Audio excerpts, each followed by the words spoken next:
Hello friends, నేను శరణ్యాని. ఇవాళ ఏడడుగుల బంధం 149వ భాగం చదువుకుందాము. రాసిన వారు మీనా ముక్తేశ్వర్ గారు. ఈరోజు నుండి నేను నీకు టీచర్ని అన్నది ధరణి నవ్వుతూ. అమ్మో, నువ్వు లాయర్వి కదా, నీ దగ్గర డేంజర్. నీ ప్రశ్నలకు నేను సమాధానం చెప్పలేను. నేనేదో ఒకటి పొరపాట్లు చేస్తూ ఉంటాను. తింటే తింటూ ఉంటాను, ఎగిరితే ఎగురుతూ ఉంటాను, అల్లరి చేస్తూ ఉంటాను. అన్ని ప్రశ్నలకు నా దగ్గర సమాధానాలు సరిగ్గా దొరకవు అంటూ నవ్వింది ఆశ. అటువంటి తిక్క ఉన్న కేసే కావాలి నాకు. ఇప్పుడు ఖాళీగా ఉన్నాను కదా, ప్రాక్టీస్ లేదు ఎలాగో అంటూ నవ్వింది ధరణి. మొత్తానికి సమస్య పోయింది. సరే, ఇక బయలుదేరదామా అమ్మా అన్నాడు ఆనంద్. ఏమిటో, కొన్ని ప్రశ్నలకు నా దగ్గర జవాబులే లేవు. మీరెవరూ చెప్పరు, చిన్నపిల్ల అంటారు ఎలా అన్నది ఆశ. అన్నీ నేను నీకు వివరంగా చెప్తాను అన్నది శ్రావణి నవ్వుతూ. అమాయకత్వం, అల్లరితనం, చిలిపితనం, అసలు మాట దాచుకోవాలన్న అలవాటే లేని ఒక రకమైన ఉన్నట్టు మాట్లాడే తత్వం. ఇబ్బంది లేదు ఆశతో, కానీ అమ్మాయికి మంచి పద్ధతులు నేర్పించాలి. అందుకే ఇక్కడ తీసుకొచ్చారు పిన్నిగారని మంజీరా వర్మ వైపు చూసింది శ్రావణి. రాజశేఖర్, నిలయం వారంతా బయలుదేరుతున్నారు. అమ్మ, నేను ఇక్కడే ఉంటాను అన్నది ఆశ. అవును, మనం ఇక్కడే ఉంటాము అన్నది మంజీరా వర్మ. అబ్బా, నువ్వెందుకు అన్నిటికీ ఇది కాదు అది కాదు అని చెప్తావు, నువ్వు వెళ్ళిపో అన్నది ఆశ. అమ్మో, నిన్ను కొంచెం అలవాటు అయ్యే వరకు భరించడం కష్టం. అవన్నీ నేను చెప్పొద్దు, శ్రావణికి భయపడిపోతుంది అన్నది మంజీరా వర్మ నవ్వుతూ. అవును, నువ్వు డాక్టర్ చదువుతున్నావు, ఇప్పుడు పిల్లాయికి ఎందుకు అక్క అన్నది ఆశ. బయటకు వెళ్తున్న ధరణి వైపు చూసి అక్క బాయ్ అంటూ చెప్పింది. పాపయ్య చాలా బాగుంది, ఇక్కడే ఉంచొచ్చుగా అన్నది ఆశ. ధరణి వెనక్కి వచ్చింది. పాలు నువ్వు ఇస్తావా అంటూ నవ్వింది చిన్నగా. చీ, నాకు పెళ్ళి కాలేదుగా అన్నది ఆశ. అయినా పెళ్ళయిందిగా, శ్రావణి అక్క ఇస్తుంది అన్నది మళ్ళీ. అయ్యో రామా, నాకు పిల్లలు పుట్టలేదు కదా, నాకు ఎలా వస్తాయి పాలు అన్నది శ్రావణి. ఏమిటో, టోటల్ కన్ఫ్యూజన్ అంతా వేరుగా ఉంది. చాలా తెలుసుకోవాలి నేను అన్నది ఆశ. నవ్వుతూ రవివర్మ పిలుస్తుంటే వెళ్ళిపోయింది ధరణి పాపాయితో. నువ్వు తెలుసుకోవాలి అని ఇన్నాళ్ళు అనుకోలేదు ఆశ. అల్లరిగా ఆటకాయితనంగా గడపాలి అనుకున్నావు. ఇంట్లో ఉన్న ఇబ్బందిని ఎక్కడ తలకెక్కించుకోకుండా అల్లరితో అలా నేర్చుకున్నావు. అందుకే ఆనందంగా ఉండగలిగేవన్నది శ్రావణి ఆశ కళ్ళల్లోకి చూస్తూ. అప్పుడు ఆశ కళ్ళల్లో తలక్కుమన్నాయి కన్నీళ్ళు. ఆశ అన్నది శ్రావణి. దామోదర్ వర్మ గారి దగ్గర కూర్చున్నారు మంజీరా వర్మ, కృష్ణవర్మ. అవునక్క, నువ్వు చెప్పింది నిజం. నాకు నాన్నతో అమ్మతో ఆనందంగా ఉండాలనిపించేది, కానీ ఎందుకో వాళ్ళిద్దరూ దూరంగా ఉన్నారనిపించేది. నువ్వే చెప్పు, పిల్లల్ని కన్న తర్వాత తల్లిదండ్రులు దూరంగా ఉండవచ్చా? అలాంటప్పుడు నన్ను ఎందుకు కనాలి? వాళ్ళు అదే తప్పు కదూ. అందుకే అమ్మ మీద కోపం. అలా అని నాన్నగారు కూడా అమ్మని ఏమీ అనరు, ప్రేమగానే ఉంటారు. మరి అమ్మకి ఎందుకో గిట్టలేదో ఏమిటో. నాన్నగారు అసలు పెద్దమ్మని చేసుకున్న తర్వాత అమ్మని ఎందుకు చేసుకున్నారో ఏమిటో ఏమీ తెలియదు. అమ్మ చెప్పినా నాకు అర్థం కాదు. కానీ ప్రతి వ్యక్తికి చిన్నతనమే ముఖ్యమని తెలుస్తుంది. ఇప్పుడు చిన్నతనంలో మీలా తెలివిగా నేను పెరిగి ఉంటే ఈరోజు నాకు ఇలా ఉండేది కాదేమో. మనసులో ప్రతిదీ తెలియని ఒక రకమైన ఫీలింగ్, తెలుసుకోవాలి అన్న ఆతృత. అది అడగాలో అడగకూడదో తెలియదు, ఎవరి దగ్గర ఎలా ఉండాలో కూడా తెలియడం లేదు. అందుకే అందరూ నాకు చెప్తూనే ఉన్నారు కదా అక్క అన్నది ఆశ. లేదమ్మా, అదేమీ తప్పు కాదు. ఇప్పుడైనా తెలుసుకోవాలి. నువ్వు సరైన చోటుకు వచ్చావు. నువ్వు కొన్నాళ్ళు ఇక్కడ, కొన్నాళ్ళు రాజశేఖర్ నిలయంలో ఉండు, అన్నీ తెలుస్తూ ఉంటాయి, సరేనా అన్నది శ్రావణి. దామోదర్ వర్మ గారి గదిలో కృష్ణవర్మ పడుకున్నాడు. శ్రావణి వాళ్ళ గదిలో మంజీరా వర్మ, ఆశ అందరూ కలిసి పడుకున్నారు. పడుకున్నప్పుడు శ్రావణి చెబుతూ ఉన్నది దుర్గమ్మ గారి గురించి. ఆమె ఎన్నాళ్ళు ఎలా కష్టాలు పడింది, కొన్నాళ్ళే భర్తతో ఉన్నది, ఆ తర్వాత మొత్తం తనే ఎదుర్కొన్న సంగతులు అన్నీ కూడా ఒక్కొక్కటి కళ్ళకు కట్టినట్టుగా ఆశ చెబుతుంటే ఆశ ఆశ్చర్యంగా చూస్తోంది. అలా ఎలా ఉన్నారు, అంత ధైర్యం ఎలా వచ్చింది నానమ్మకి అన్నది ఆశ. అవును, పెద్దవాళ్ళ దగ్గర మనం ఎన్నో తెలుసుకోవాలి ఆశ.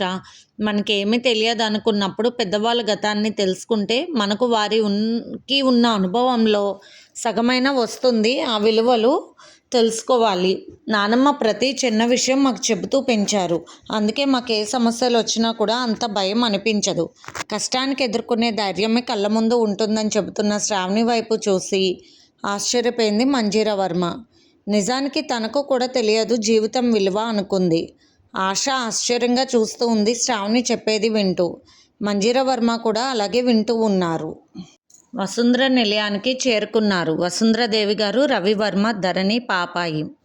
పాప పాలు తాగితే కాసేపు నా దగ్గర ఉంచమ్మా అన్నది వసుంధరాదేవి. అవును, నానమ్మకు ఉండదా ఏమిటి పాపాయి నీ దగ్గర ఉంచుకోవాలి కాసేపు అని. ఏమిటో ఏమీ తెలుసుకోరు మీ కోడళ్ళు, అత్తల మాట ఎందుకు వినాలి అని అంటూ ఉంటారని అంటున్న రవివర్మ వైపు చిత్రంగా చూసింది ధరణి. రవివర్మ కన్ను కొట్టి ప్లీజ్ ఒక్కసారి పైకి రావా అన్నట్లు తన పెదవులతో ముద్దులు ఇస్తున్నట్లు కూడా చూపించి సరైన హింట్ ఇచ్చాడు ధరణికి. అస్సలు మీకు మామూలుగా ఉండదన్నట్లు నవ్వుకుంది ధరణి. సరే అత్తయ్య గారు అంటూ బయట మంచం మీద వసుంధరాదేవి గారు ఉంటే అక్కడ పొడికేసింది పాపాయిని ధరణి. పైకి రా, ఇన్ని రోజులు పట్టించుకునే లేదు, పైన ఏ వస్తువులు ఎక్కడ పెడతావో తెలియదంటూ విసుక్కుంటూ ఉన్నాడు రవివర్మ. వసుంధరాదేవి గారు నవ్వుకుంటూ ఉన్నారు. వీడికి ఏదొచ్చినా పట్టుకోవడం కష్టమే అని మనసులో అనుకుని నవ్వుకున్నారు వసుంధరాదేవి గారు. అబ్బబ్బా వస్తున్నాను కదండి అన్నది ధరణి. లోపలికి వెళ్ళిన ధరణిని గట్టిగా కౌగిలించుకున్నాడు రవివర్మ. ఎన్ని రోజులు పాపాయి పుట్టిందని, ఆ తర్వాత కృష్ణవర్మకు వచ్చిన ప్రాబ్లమ్స్ రకరకాలుగా ఆలోచిస్తూ నీకు దూరంగా ఉన్నానంటూ రవివర్మ ధరణిని ముద్దులతో ముంచెత్తాడు. ఏమిటి మీకు కూడా సడన్గా మూడొచ్చేసింది అంటూ నవ్వింది ధరణి. అసలు ఎన్నాళ్ళు దూరంగా ఉండేది, మరీ ఘోరంగా ఉంది నా పరిస్థితి అన్నాడు రవివర్మ. ఏమి కాదులే రవివర్మ గారు అన్నది ధరణి నవ్వుతూ. చూడండి, కొత్తగా డెలివరీ అయిన వారికి వెంటనే ప్రెగ్నెన్సీ వస్తుందంట. నేను టాబ్లెట్స్ కూడా అడిగి తీసుకోలేదుగా డాక్టర్ గారిని అన్నది ధరణి. అయితే కృష్ణవర్మకు ఫోన్ చేస్తాను, కాంపౌండర్తో పంపిస్తాడన్నాడు రవివర్మ. సిగ్గు లేకపోతే సరి, ఇంకా నయ్యం దొండోరా వేయించండి అంటూ ముసుముసుగా నవ్వింది ధరణి. ఎలా భరించాలి అన్నాడు రవివర్మ. ఏమిటండి మీరు అంటూ ఉంది ధరణి. నీకు తెలియదుగా, నా జాగ్రత్తలోనే నేను రానే వచ్చానంటూ తన జేబులో ఉన్న ప్యాకెట్ చూపించాడు రవివర్మ. అయ్యో బాబోయ్ ఏమిటి మీరు ఇంత రెడీ అయిపోయారంటూ నవ్వింది ధరణి. ఏమిటో కాన్పోయిన తర్వాత ఒక రకంగా అనిపిస్తుంది భయంగా అన్నది ధరణి లోపల నవ్వుకుంటూ. అంత ఓవరాక్షన్ చెయ్యొద్దమ్మా ధరణి, అసలు నొప్పులు లేకుండా బిడ్డను కన్న తల్లివి నువ్వు. హా నాకు తెలియదా అంటూ చెక్కలు గిలిపెట్టాడు ధరణికి రవివర్మ. మీ దూకుడు తగ్గించండి అంటూ ఉంటే రవివర్మ శుభ్రంగా ఫ్రెష్ అయిపోయి రెడీగా వచ్చేశాడు. ధరణి కూడా రెడీ అయి కూర్చుంది. ఇంతలో వసుంధరాదేవి గారు ధరణి అంటూ పిలిచింది. నువ్వు కూర్చో, ఏమీ తెలియదు మా అమ్మకు అంటూ బయటకు వెళ్ళాడు రవివర్మ. ఒరే, ఒకవేళ మీరు నిద్రపోతారేమో, పాప ఏడిస్తే ఎలా అంటూ అడిగింది వసుంధరాదేవి గారు. మరెందుకు పెద్ద పాపాయిని చూస్తాను కిందే ఉంచమని చెప్పావు, ఇప్పుడు ఇలా అడుగుతున్నావే, కాసేపు చూడలేవా ఏమిటమ్మా అన్నాడు రవివర్మ. ఊరిని అసాధ్యమో అని నవ్వుకొని వసుంధరాదేవి గారు సర్లేరా నేను రింగిస్తాలే అన్నది వసుంధరాదేవి నవ్వుతూ. పాపాయి పొట్ట నిండా పాలు తాగింది అత్తయ్య, నిద్రపోతుందిలే, ఇబ్బంది లేదు, అందుకే ఏదైనా ఏడుస్తుంటే వెంటనే నన్ను పిలవండి వస్తానంటూ కిందకి దిగిపోతున్నా ధరణి చేయి పట్టుకొని నువ్వు పద లోపలికి అన్నాడు రవివర్మ. చెయ్యి అడ్డం పెట్టుకొని నవ్వుకుంటూ ఉన్నారు వసుంధరాదేవి గారు. వీడికి చిన్నతనం పోలేదు, ఏదైనా కావాలి అంటే వెంటనే కావాలి, ఆలస్యం ఉండకూడదు. అలాగే అన్ని విషయాలు అనుకుంటే ఎలా, ఇక మా వాడికి తిప్పలు తప్పవు. ఈ పాపయ్యతో ఇంకో బాబు కూడా పుట్టాడంటే ఉంటుంది అబ్బాయి పని అని ముసుముసుగా నవ్వుకుంది వసుంధరాదేవి గారు. నువ్వురా తలుపులు గడియ వేగి, అసలు ఈ పెద్దవాళ్ళకి ఏమీ తెలియదు, ఎప్పుడు పిలవాలో తెలియదు, శుభ్రంగా నిద్రపోతుంటే పాపాయి మధ్యలో లెగిస్తే ఏం చెయ్యాలి అంటుంది. తెలియదా ఏమిటి అంటున్న రవివర్మని చూసి నవ్వుకుంటూ ఉన్నది ధరణి. అమ్మో ఇంకలుగుతారు బాబోయ్, అసలు ఫేస్ మారుతుంది అనుకుని దగ్గరికి వెళ్ళింది ధరణి. రవివర్మ ఎప్పుడైతే దగ్గరికి తీసుకున్నాడో అన్ని రోజుల విరహం ధరణిలో కూడా ఉంది అని తెలిసిపోయింది. అల్లుకుపోయింది సన్నజాజి తీగలాగా. అత్రాల పేరంటాల పెళ్లి కూతురు గోత్రం ఏమిటని పంతులు అడిగితే తన గోత్రం చెప్పిందంట. అట్లా ఉంటుంది రవివర్మకు. ఏదైనా విషయం కానీ కావాలనిపిస్తే అయ్యో నెమ్మదంటూ ఉన్నది ధరణి. అవును మరి కొత్త పెళ్లి కూతురువి, అసలు ఏమీ తెలియదు పాపం అంటూ నవ్వుతూ ఎంచక్క తన ఇష్టాలను తీర్చుకుంటున్నాడు రవివర్మ. మునుపున్న నెమ్మది లేదు రవివర్మలో. ఎన్నాళ్ళలో మొట్టో భోజనం లేక అల్లాడిపోయిన మనిషిలా తప్పించిపోయాడు. అబ్బా అంటూ మధ్యలో ధరణి కొంచెం నెమ్మది అంటూ నవ్వొస్తుంటే ఆపుకుంటూ ఉన్నది. వారిద్దరి ఆనందం అంచులు తాకింది అంతే. ఒకరినొకరు హత్తుకుపోయి అలా ఉన్నారు. ఏమిటో మండు వేసవిలో దాహం వేస్తే ఒక గ్లాస్తో తీరేది కాదు కదా అన్నాడు రవివర్మ. అవునవును, మండు వేసవిలో దాహం వేసిందని అట్టే తాగకూడదు, ఒకేసారి ఒళ్ళు తేడా చేస్తుందంటూ నవ్వింది ధరణి. ఇంతలో కృష్ణవర్మ ఫోన్ చేశాడు. హలో అంటూ పలకరిస్తున్న రవివర్మ గొంతు విన్నా కృష్ణవర్మ ఏంటన్నయ్య ఏదో కష్టపడినట్టున్నాడు అంటూ నవ్వేశాడు. అబ్బే ఏ ఏమీ లేదన్నాడు రవివర్మ. అవునవును, మీరు కాంపౌండర్ని ప్యాకెట్స్ అడిగి తీసుకువెళ్ళారంట, 1 2 కాదు 4 అని పక్కపక్క నవ్వుతూ ఉన్నాడు కృష్ణవర్మ. అయ్యో రామా, ఏమిటండి మీరిద్దరూ మాట్లాడుకునే మాటలు అంటూ కళ్ళతోనే మందలించింది ధరణి. అదేమిటి పిల్లలు పుట్టకుండా వాడేవి, వాటి గురించి డాక్టర్ కాబట్టి చెబుతున్నాడు మా తమ్ముడు అంటూ నవ్వేశాడు రవివర్మ. తమ్ముడు చాలా హ్యాపీగా ఉంది నాకైతే అన్నాడు నవ్వుతూ రవివర్మ. ఉంటుంది, ఎడారిలో నడుస్తున్న వాడికి కూల్ డ్రింక్ తాగేనా చెప్పినట్లుంది అన్నయ్య అంటూ నవ్వేశాడు కృష్ణవర్మ. జాగ్రత్త, ఒక డాక్టర్ గారు సలహా ఇస్తున్నాను అన్నయ్య అని పక్కపక్క నవ్వుతూ ఉన్నాడు కృష్ణవర్మ. ఇంతలో నా పాప ఏం చేస్తుందని లెగబోయిన ధరణి చేయి పట్టుకుని లాగాడు రవివర్మ. అబ్బా వదలండి, ఫోన్ మాట్లాడుతున్నారుగా అన్నది ధరణి మర్చిపోయి. అన్నయ్య నాకు రన్నింగ్ కామెంటరీ ఏమొద్దు కానీ బాయ్ ఉంటా అంటూ నవ్వుతూ పెట్టేశాడు ఫోన్ కృష్ణవర్మ. తమ్ముడికి 4 ప్యాకెట్స్ తీసుకున్నానని కొంచెం భయం వేసినట్లుంది. ఎంతైనా డాక్టర్ కదా, తన వదిన గారి గురించి జాగ్రత్తల కోసం ఫోన్ చేశాడు అని నవ్వేశాడు రవివర్మ. అయ్యో సిగ్గు లేకపోతే సరి, మిమ్మల్ని అసలు అంటూ చెవు పట్టుకుంది ధరణి. అబ్బా మళ్ళీ మూడొచ్చేసింది అన్నాడు రవివర్మ. వెంటనే వదిలేసి బయటకు వెళ్ళిపోయింది ధరణి నవ్వుతూ. కృష్ణవర్మకు ఆశ పాడిన పాట గుర్తుకొచ్చింది. అయ్యో పిల్ల, ఎంత అల్లరి పిల్ల, ఏం మాట్లాడాలో ఏం మాట్లాడకూడదో తెలియదు పాపమని నవ్వుకున్నాడు. ఎప్పుడు రవివర్మ అన్నయ్య పాట గురించి చెప్తూ రకరకాలుగా వర్ణిస్తూ జోకులు వేస్తూ ఉంటారు.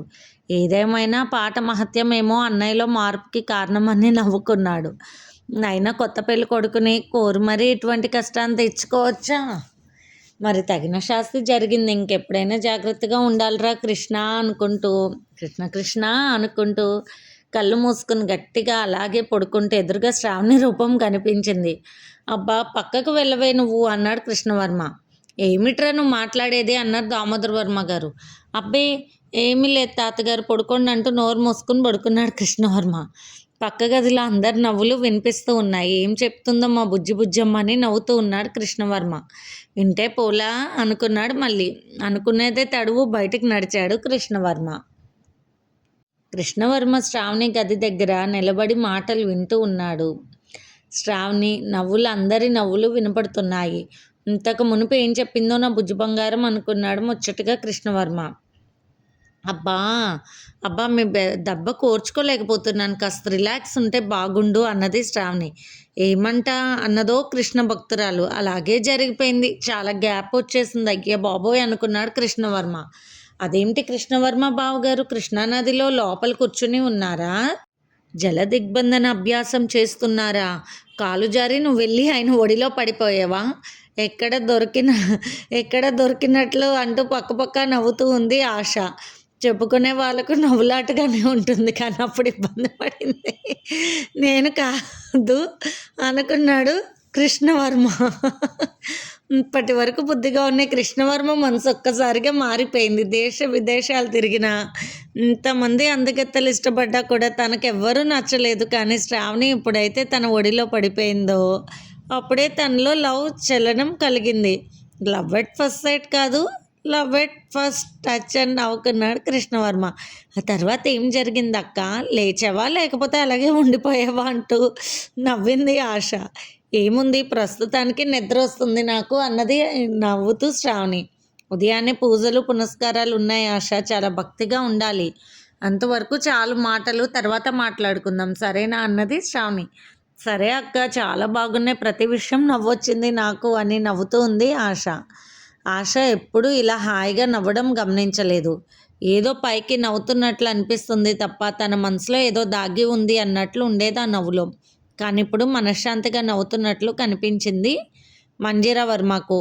ఆమెకు కూడా నిద్ర రావడంతో అందరూ అలా పడుకుండిపోయారు. కృష్ణవర్మ లోపలికి వచ్చి తలుపులు వేసుకుని క్షమించు కృష్ణ అనుకుంటూ రేపు మళ్ళీ పూజకు అన్నీ సిద్ధం చేసుకోవాలని పడుకున్నాడు.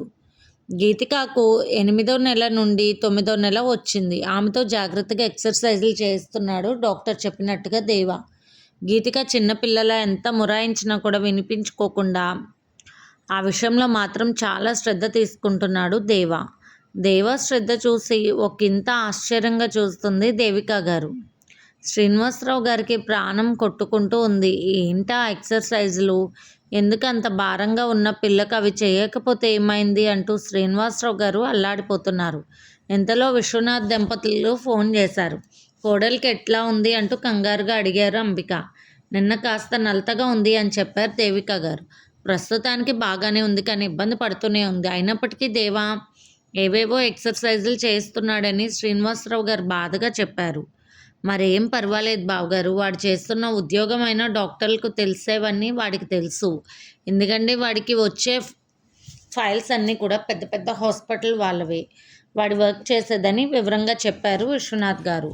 అదేం ఇబ్బంది లేదు, కానీ కళ్ళతో దగ్గరుండి చూస్తుంటేనే భయంగా ఉందండి అంటూ నవ్వారు శ్రీనివాసరావు గారు. అంబిక ఫోన్ తీసుకుంది, దేవిక గారికి ఇచ్చారు. శ్రీనివాసరావు గారు, డేట్ ఎప్పుడు ఇచ్చారు వదిన గారు అంటూ అడిగింది అంబిక గారు. వారంలోపు ఎప్పుడైనా అన్నారు, కానీ ఎప్పుడైనా కాస్త నలతగా ఉంటే వెంటనే హాస్పిటల్కి వచ్చామని చెప్పారు. మరీ నిన్నటి నుంచి తేడాగా ఉంది. డాక్టర్ గారికి అన్ని డీటెయిల్స్ పంపించారు. పర్వాలేదని ఏదో మెడిసిన్స్ ఇచ్చినట్లున్నారన్నది దేవిక. ఇంతలో దేవా పిలిచాడు. హాస్పిటల్కి ఫోన్ చేశాడు. వెంటనే హాస్పిటల్ వారి వెహికల్ వచ్చింది. ఏమైంది బాబు అంటున్నా ఉన్నా కూడా ఏం కాలేదు అత్తయ్య గారు, పర్వాలేదు, మీరు తర్వాత అయినా రండి పోని డాక్టర్ గారికి చూపించాక విషయం చెప్పాక అన్నాడు దేవా. లేదు మేము బయలుదేరుతామని దేవిక శ్రీనివాస్ గారు అందరూ కలిసి హాస్పిటల్కి వెళ్ళారు. ఫోన్లో ఆ విషయం చెప్పాడు దేవా. తర్వాత చేస్తాం, పెయిన్స్ వస్తున్నట్లున్నాయి, తనకు కాస్త ఇబ్బందిగా ఉంది, అది నేను గమనించాను అన్నాడు దేవా. హాస్పిటల్కి వెళ్ళిన తర్వాత డాక్టర్ గారు పరీక్ష చేయించారు. బ్లీడింగ్ స్టార్ట్ అయింది, ఇబ్బంది లేదు, కాన్పు అయిపోతుందని డాక్టర్ గారు చెప్పారు. లోపల రూమ్లోకి తీసుకువెళ్ళారు. దేవా కంగారు పడుతుంటే శ్రీనివాసరావు గారు భుజం తట్టి ధైర్యం చెప్పారు. దేవిక బాధపడుతూ కళ్ళు తుడుచుకుంటుంటే శ్రీనివాసరావు గారి దగ్గరకు వచ్చి, ఎన్ని చూడలేదు దేవిక, నీ కళ్ళల్లో ధరణి ఇలా వెళ్ళింది, నీ కళ్ళతో అలా కాన్పు అయిపోయింది, అలాగే జరుగుతుంది, అమ్మాయికి ఏ ఇబ్బంది లేదు అన్నారు శ్రీనివాసరావు గారు. అటు పక్కగా బయటకు వెళ్ళిన శ్రీనివాసరావు గారు బాధగా కళ్ళు తుడుచుకున్నారు. ఆయన దుఃఖాన్ని ఆపుకోలేకపోయారు. ఎంతో గారాబంగా పెరిగింది గీతిక అని అనుకుంటూ రాజశేఖర్ నిలయానికి ఫోన్ చేశాడు. దుర్గమ్మ గారికి విషయం చెప్పారు శ్రీనివాసరావు గారు. ఈ రోజు మంచి రోజు, ఈ గడియలు తిథి నక్షత్రం అన్నీ చూస్తుంటే అబ్బాయి పుట్టేలా ఉన్నాడు అన్నారు దుర్గమ్మ గారు. అబ్బాయి అని ముందే చెప్పారమ్మా ఇక్కడ అన్నాడు శ్రీనివాస్ గారు. ఆ విషయం మాకు నిన్ననే తెలిసింది, దేవా చెప్పాడని చెబుతున్న శ్రీనివాసరావు గారి మాటలకు మంచి విషయమే, ప్రమాదమే ఏమీ లేదు, గడియల్లో అబ్బాయి అయితే కాన్పు సులభంగానే అయిపోతుంది, ఇబ్బంది పడదు అన్నారు దుర్గమ్మ గారు. ఆనంద దంపతులకు కంగారుగా అనిపించింది. ఎంతైనా తాము కన్న కూతురు అక్కడ నొప్పిలు పడుతుంటే తెలియని ఆవేదన బయలుదేరింది వారిద్దరిలో. అసలు ఆ భావన ఇంతవరకు కలగలేదు. తాము ఆ బిడ్డను కన్నామన్న ధ్యాస పెద్దగా అనిపించలేదు. ఇప్పుడు ఎందుకు ఈ విషయం ఇంతలా మనసును తడుపుతుంది అనుకున్నారు ఇద్దరు. అదే మాటను ఆనంద్ గారు అడిగితే, అదేరా పేగుబంధం అంటే, మనకు తెలియకుండానే పేగు కదిలి బాధ కదులుతుంది, అక్కడ పిల్ల బాధపడుతుంటే మీ మనసుకు ఆవేదనగా ఉంది. రాత్రి కదా నువ్వు అన్నావు అమ్మాయికి నొప్పులు వస్తున్నట్లు కల వచ్చిందమ్మా అంటూ, చూసావా తెల్లారేసరికల్లా వార్త అంటూ ధైర్యం చెప్పారు దుర్గమ్మ గారు. ధనుంజయ్ గారు ఆనందంగా నవ్వుకున్నారు. శ్రీనివాసరావు గారు అటు పెద్ద కూతురికి ఇటు చిన్న కూతురికి కూడా తెలియచేశారు. ఆ విషయాన్ని ధరణి కంగారు పడింది. అసలే సుకుమారంగా ఉంటుంది, చిన్న నొప్పి కూడా భరించలేదు, అది కాస్త మొండిగా ఉంటుంది, చెప్పిన మాట కూడా వినదు, ఏం చేస్తుందో ఏమిటని కంగారుగా అటు ఇటు తిరుగుతుంది ధరణి. కాన్పు అవ్వాల్సింది మీ చెల్లెలకు, నీకు కాదు, ఎందుకు వాకింగ్ చేస్తున్నావు, అక్కడ అంతా సులభంగానే ఉంది. దేవా మీ చెల్లెల సంగతి గమనించి ముందు నుండి ఎక్సర్సైజులు చేయించడం అన్నీ చేయించాడు, ఏమాత్రం ఇబ్బంది లేదు, రాబోతున్న ఇబ్బందులు ముందు నుండి అలవాటు చేశాడు, ముందు నుండి అన్నీ చెబుతూనే ఉన్నాడు, వాడి తిప్పలు అంతా ఇంత కాదు పాపం అని రవివర్మ గారు నవ్వుతూ చెప్పాడు. అంటే ఇలాంటి విషయాలు కూడా మీరు హాయిగా చెప్పుకుంటున్నారనమాట. నొప్పులు పడేది ఆడవాళ్ళు, బాధ తెలిసేది ఆడవాళ్ళకి అన్నది ధరణి కోపంగా. మరి నీకు నొప్పులే లేవు, ఏమిటో ఎలా ఉంటుందో అని నేను అనుకునే లోపల నర్సు వచ్చి పాప పుట్టిందని చెప్పారుగా మరి అన్నాడు నవ్వుతూ రవివర్మ. ఆ విధంగా చూసుకుంటే నిన్ను లోపలికి తీసుకువెళ్ళినప్పుడు నొప్పులు పడింది అంటున్నా. రవివర్మ మాటలకు నవ్వేసింది ధరణి. ఇంకా నవ్వుతూ ఉండాలి కానీ ఎందుకు లేనిపోనివి ఆలోచించుకుని మనసు ప్రశాంతతను పోగొట్టుకోవాల్సిన అవసరం లేదు. అక్కడ శ్రద్ధగా చూసుకునేది దేవా. డాక్టర్ల విషయాలన్నీ అతనికి తెలుసు. బాగానే చూసుకుంటున్నాడు. ప్రతిరోజు తీసుకునే ఆహారం నుండి చేయించే ఎక్సర్సైజుల నుండి అన్ని విషయాలు చాలా శ్రద్ధగా ఒక పసిపాపలా చూసుకున్నాడు. నీకు కూడా ఎన్నో మంచి విషయాలు షేర్ చేశాడుగా అని నువ్వు కూడా పాటించావుగా, అందువల్ల ఇబ్బంది లేదు అని నాకు తెలుసు అన్నారు రవివర్మ. శ్రీనివాసరావు గారు ఫోన్ చేసి చెప్పారు శ్రావణికి. అవునా నాన్నగారు, అక్కని లేబర్ రూమ్లోకి తీసుకువెళ్ళారా? ఎలా ఉంది అన్నది శ్రావణి. ఇప్పటికీ పూజా పురస్కారాలు టిఫిన్ కార్యక్రమాలు కూడా అయిపోయాయి. కృష్ణవర్మ దేవాకి మెసేజ్ పెట్టాడు, ఇలా జాగ్రత్తలు తీసుకోండి, అలా చేస్తున్నారా లేదా అంటూ ముఖ్యమైన విషయాలన్నీ కూడా మెసేజ్లు పెట్టాడు. అంతా పర్ఫెక్ట్గానే ఉందని మెసేజ్ పెట్టాడు దేవా. గీతిక నొప్పులు పడుతూ ఉంది. దేవాని పిలిస్తే లోపలికి వెళ్ళాడు. గీతికాని పట్టుకుని ఉన్నాడు. ఆమె దేవా గుండెల్లో తలదాచుకుని నొప్పులు అనుభవిస్తూ ఉంది. చెప్పిన మాట ఒక్కసారి వినమ్మ, కాస్త చెప్పినట్లు విను అంటూ వాళ్ళు ఇంగ్లీష్లో ఎలా ఉండాలో చెప్తున్నారు. గీతిక అలాగే ఉంది. దేవా గీతిక చెవిలో చెప్తూ ఉంటే గీతిక అలాగే చెప్పినట్టుగా అనుసరించింది. అంతే. అరగంట ఇబ్బంది పడ్డ తర్వాత అబ్బాయి పుట్టాడు.